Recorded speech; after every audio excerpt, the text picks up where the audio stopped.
یہ جب بہت زیادہ وقت تو ہی آپ کو لے لیا، ہو سکتا ہے بعضوں کو بھوک لگی ہو اور کھانا بھی لگا بھی نہیں. اچھا چلو کھانا لگاتے ہیں پھر تھوڑی دیر اب لائیں تو پولٹری کرتے ہیں.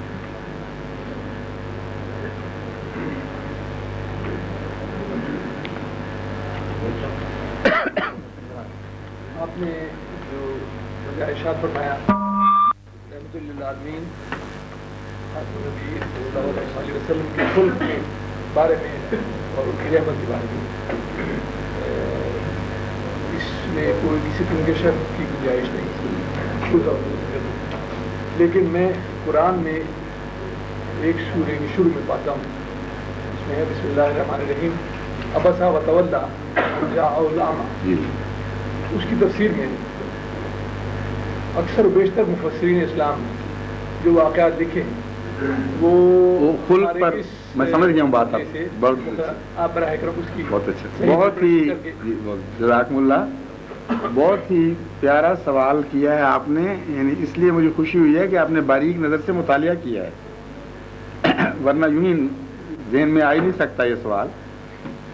جب تک انسان گہری نظر سے قرآن کریم کا مطالعہ نہ کرے اور یہ دیکھے نا کہ ہر بات مطمئن کرتی ہے، یہ سوال نہیں اٹھ سکتا.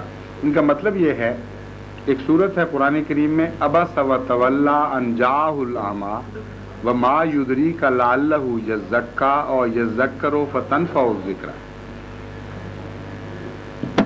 حضرت محمد مصطفیٰ صلی اللہ علیہ وآلہ وسلم کے متعلق بیان کیا جاتا ہے اور اس صورت کا عنوان یہ کہہ رہا ہے عبس وتولی. آپ نے تیوری چڑھائی اور منہ پھیر لیا. ان جاءہ الاعمی اس لیے کہ آپ کے پاس ایک اندھا آیا تھا اور پھر مخاطب کرنا شروع کر دیا حضور صلی اللہ علیہ وآلہ وسلم کو، وما یدریک لعلہ یزکی اور یذکر فتنفع الذکر، کہ ہے تو اندھا اور بظاہر بے حقیقت سا انسان، لیکن تجھے کیسے معلوم ہو کہ یہ ہدایت کے زیادہ قریب ہے. اور قریب تھا کہ یہ آپ سے تزکیہ حاصل کرتا یا نصیحت حاصل کرتا.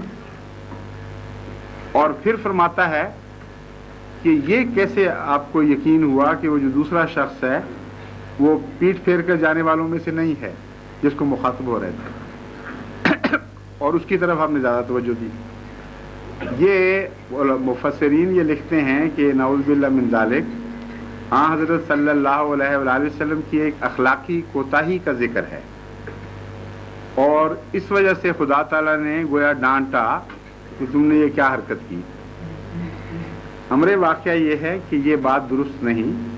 اخلاق کا کانسیپٹ بدل جاتا ہے معیار کے ساتھ ساتھ. جتنا بلند معیار ہو اخلاق کا، اسی حد تک کوتاہی کی ڈیفینیشن اور ہو جاتی ہے. اور وہ چیز جو عام دنیا کے لحاظ سے ایک نہایت اعلیٰ خلق ہے، وہ ایک اعلیٰ وجود میں اگر ظاہر ہو تو اس نسبتی لحاظ سے وہ خلق نظر نہیں آتا. اور اللہ تعالیٰ حضرت صلی اللہ علیہ وآلہ وسلم کو خلق کے ایک ایسا اعلیٰ معیار پر دیکھنا چاہتا ہے جو ایبسولوٹ ہے، جو ان نسبتوں سے اونچا ہو جاتا ہے اور کسی حالت میں بھی ریلیٹیولی کوئی اس پر ریفلیکشن نہیں آ سکتی.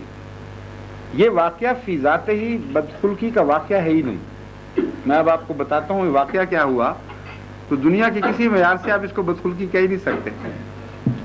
حضرت صلی اللہ علیہ وآلہ وسلم تبلیغ میں مصروف تھے. آپ کی خواہش تھی کہ وہ شخص جو ایک قوم کا سردار ہے، جس کے پیچھے ایک قبیلہ ہے، وہ آیا ہوا ہے اور وہ توجہ سے بات سنے اور ہدایت پا جائے، اس کے پیچھے ایک قوم آ جائے گی. ایک قوم کا سردار آیا ہوا تھا. اس وقت ایک اندھا آیا جس کو پتہ نہیں تھا کہ یہ کیا ہو رہا ہے. اس نے بار بار رسول کریم صلی اللہ علیہ وسلم کو ڈسٹرب کرنا شروع کیا. اب بدخلقی اگر عام حالات میں اس کو نرمی سے منہ سے بھی کہہ دیتے کہ نہ کرو تو اس کی دل شکنی تو ہوتی شاید یا نہ ہوتی، لیکن اگر احتیاط سے بات کی جاتی تو اس کو بدخلقی نہیں کہہ سکتے. لیکن حضور صلی اللہ علیہ وسلم نے ایک لفظ زبان سے نہیں نکالا اور چہرے سے ہلکا سا اظہار کیا کہ میں اس بات سے تنگی محسوس کر رہا ہوں. دیکھنے والے نے وہ اظہار دیکھا اور اس کی دل شکنی نہیں ہوئی جو اندھا تھا. اس کو اس قدر ایگزیجریشن کے ساتھ اور مبالغے کے ساتھ مفسرین بیان کرتے ہیں بات کہ یوں لگتا ہے وہ نعوذ باللہ من ذالک حضور صلی اللہ علیہ وآلہ وسلم سے کوئی بدخلقی کی حرکت ہوئی تھی. بالکل غلط ہے کسی دنیا کے معیار سے، بلکہ اعلیٰ انسانی معیار کے لحاظ سے بھی اس میں کوئی بدخلقی نہیں، اور مقصد اونچا تھا. اس پر اللہ تعالیٰ نے آپ کو یہ بتایا کہ تو مجھے اتنا پیارا ہے کہ جو معیار میں تیرا دیکھنا چاہتا ہوں وہ اس سے بھی زیادہ بلند دیکھنا چاہتا ہوں. اور یہ اپنا مطمع نظر بناؤ آئندہ سے کہ اگر کوئی خواہش مند ہے تو اس کی طرف زیادہ توجہ کرو، اگر کوئی خواہش مند نہیں ہے تو وہ نسبتاً کم حقدار ہو توجہ کا.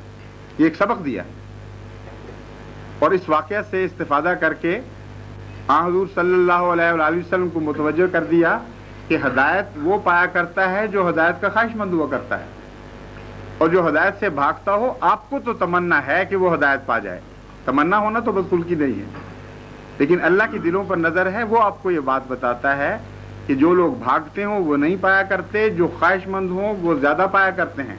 اس لیے آپ ان کی طرف زیادہ توجہ دیا کریں. اس واقعہ میں مجھے تو کوئی بدخلقی نظر نہیں آتی ایسی جو نعوذ باللہ من ذالک جس میں ڈانٹ کا پہلو ہو.